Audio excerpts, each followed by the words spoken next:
The Lakers are Luka Doncic's team, more or less. USC adds again to its early football recruiting bonanza, and Dustin May is hyped to pitch again. Eating salad again? Not so much.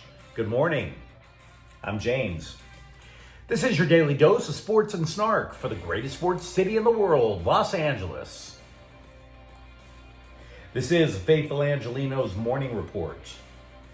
And so it is February 24th, 2025. Welcome back to the Sanctum Sanctorum of LA Sports. By the time you see this clip, I'll be on a plane heading north for work, which sucks. But hey, we always want to start the week off right by talking LA sports. And if you like being in the know about LA, clickety-clack the like button. Clickety-clack the subscribe button. There's a notification bell. Hit that. It'll let you know when we drop new content. Sharing is caring. Let people know we exist. And by all means, comment. Now, before we go through the news and notes, a look at the scoreboard. San Diego SC 2, Galaxy 0. Ugly loss. Booty, ugly loss. We have a lot more to say about that, but it was put in a rapid recap, which you can find if you go to the Galaxy playlist. Indiana 129, Clippers 111. James Harden scored 31 points. UCLA 69, Ohio State 61. Eric Daly scored 20 points. Mick Cronin earns career coaching victory number 500. And by the way, in terms of March Madness and bracketology, the Bruins are now a 20-win team. Meanwhile, Rutgers beat out USC 95-85. Desmond Clark scored 30, but the Trojans fall to 14-13. Meanwhile, today, the Clippers are at Detroit at 4. Ben Simmons will not be playing tonight. No. And of course, the Vegas Golden Knights are in town. They're going to play the Kings at 7:30. The Kings have earned points in 5 consecutive games. So let's get to the news. One of the things that I've never really liked about basketball is the whole whose team is it question. You know, for the most part, it's empty bragging. Strategically, you should know who gets the final shot in the game, right? Strategically, or even more so, you would say, okay, so-and-so is an all-star. But to say it's somebody's team has mostly been an NBA marketing thing that's been going on since the 1980s.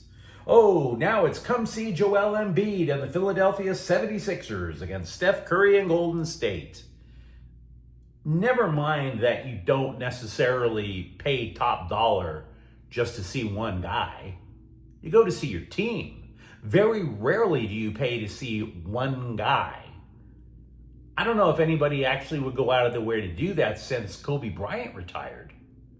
The last person that I knew I would go out of my way to see was Michael Jordan. But hey, whose team is it, right? So that was the question that the scribes posed to JJ Redick, and he replied, it's Luka Doncic's team. Mostly? Here's the quote. I think Luka needs to be the guy that controls the offense, and LeBron James, and Austin Reeves, because we're going to stagger everybody. They're going to have their times to be on the ball. But all three of those guys are very intelligent basketball players, and we can create mismatches. We can get teams in the blender. A lot of times, that's how we're able to generate, unquote. Now, okay, let's just extrapolate that and say it's Doncic's team, just so we can get everybody to shut the hell up about it, right? It shouldn't be too much of a surprise. LeBron James is 40. He was perfectly willing to hand the keys of the franchise off to Anthony Davis before the Doncic trade. And by the way, Doncic is arguably a better building block. Now, the other part of the quote validates something that we've been discussing for weeks, though. The Lakers are going to have to break from decades of tradition. Decades. Because normally what the Lakers offense would be get the best guard you could possibly get and get the best center. It's worked generation after generation after generation. But the current Lakers roster has no choice but to play small ball. It's an absolute break from decades, I said. But having said that, it's arguable that that is the top 3 scoring trio in the NBA.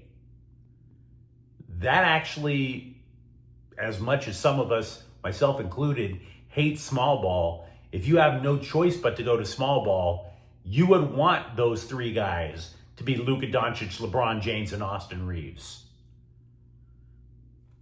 That's the best trio. I can't argue for a better trio in the NBA. As for small ball and how to play defense with it and who's going to play in the post, that's an issue that Redick's going to have to address later. And we've been talking about that as well. Let me know what you think, of course, in the comments thread. USC football, meanwhile, added to what multiple media outlets believe is the #1 recruiting class for 2026 yesterday. They got a commitment from the top edge rusher in the state, Samote Katawanga, who is a 4-star recruit from Santa Margarita Catholic, 6'5", 240 pounds. Now look, said this yesterday after the Trojans landed a quarterback. It is a long time, I should say, away from National Signing Day.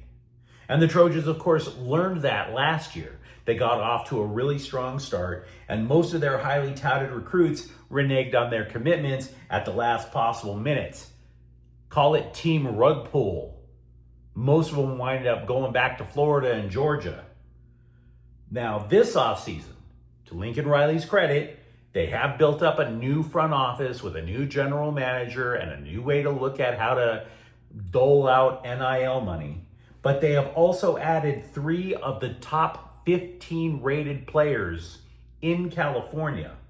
All of them, by the way, on defense. Moreover, there's been so much talk about how Oregon's dominating SoCal. Katawanga wanted to play for the Ducks. And then he changed his mind and went to USC because he wants to be closer to home. So, again, provided they keep their word, which is something last year's recruits didn't do, provided this group keeps their word, USC might finally be flipping the script. By the way, speaking of Katawanga specifically, yes, he's an edge rusher. Yes, USC didn't have a pass rush last year, but scouts believe that Katawanga can actually move to play interior defensive line if need be. So DeAnton Lynn, the defensive coordinator, is going to have a lot of variety to choose from with next year's defensive linemen. Or I should say, starting in 2026. In years past, I wouldn't make such a huge deal out of spring training games. They don't matter in the standings. You have a lot of players coming in, they're working out new things, maybe they're trying out different positions and whatnot. But I have to acknowledge that this year is the exception in Arizona. Because the daily question keeps popping up if you go to Camelback Ranch. That guy on the mound looks kind of familiar. Didn't he used to pitch for? And the answer is yes, he did used to pitch for the Dodgers. And then his arm exploded and got surgically rebuilt. So yeah, that's going to be a common refrain among Dodger pitchers. We've already seen Tony Gonsolin for the first time in over a year. Shohei Ohtani is about to take the mound again. He got in a bullpen sesh at least. But yesterday, Dustin May took the mound to pitch in a game for the first time in 648 days. 'Twas a clean inning. No runs, no hits. And he even got a strikeout, which of course he celebrated. He even took to Twitter to brag about his progress. And yes, May spent a lot of time with the scribes after his appearance, trying to make a case that he should be the one to join the rotation. Because there are 8 pitchers in the running for the 5th spot in the Dodgers roto. That's how deep LA is right now. There is a case to be made against May, however. He's never pitched more than 56 innings in any major league season.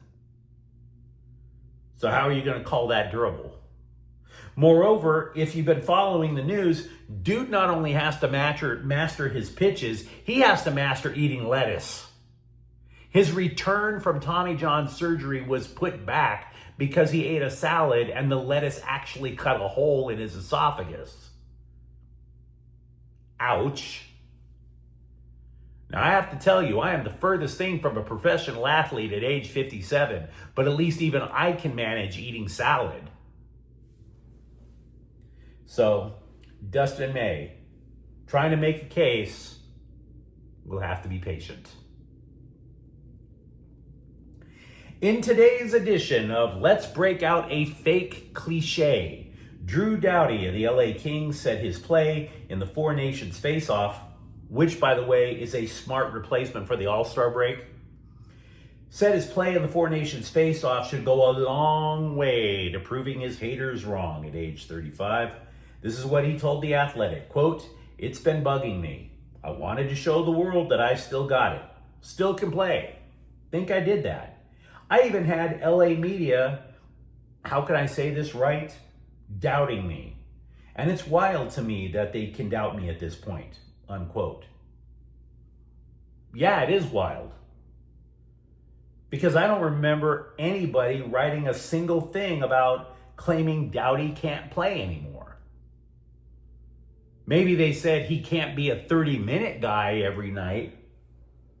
I mean, the only time I ever remember doubting Drew Doughty was on his draft night back in 2008 when he was the second overall pick.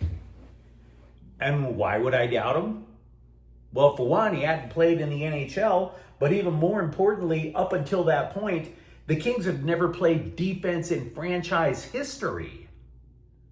The LA Kings history up until they drafted Drew Doughty. This was a franchise of the Triple Crown line. This was a franchise that traded for Wayne Gretzky. It was all offense all the time. The Kings were always in this desperate attempt to win over LA fans who weren't exactly hockey literate by saying we score a ton of goals. We're so exciting. And of course, the Kings gave up a ton of goals because they never thought about defense and goaltending. That all changed once they picked up Drew Doughty. I've been a believer of Drew Doughty for a long bleeping time. Almost half of his entire life. So, I don't know. I'd have to really do some research to find out if Drew Doughty has people saying he can't play anymore. Maybe they hate him because he's outspoken, but I've never heard anybody say Drew Doughty. I have yet to hear a single person say Drew Doughty sucks. But it's a common refrain among athletes. Got to do whatever it takes to get inspiration, even if it's deluding yourself into thinking that people don't believe you can play. But you let me know what you think in the comments thread. After 4 games played, are you ready to say the Lakers or Luka Doncic's team? For that matter, are you starting to possibly believe in USC football recruiting? And if you enjoy the content, don't forget to subscribe to Faithful Angelenos. We talk LA sports every single day here. Thank you for watching. I'm James. We'll be back tomorrow. Faithful Angelenos is a Kian Corta El Queso production. Take care.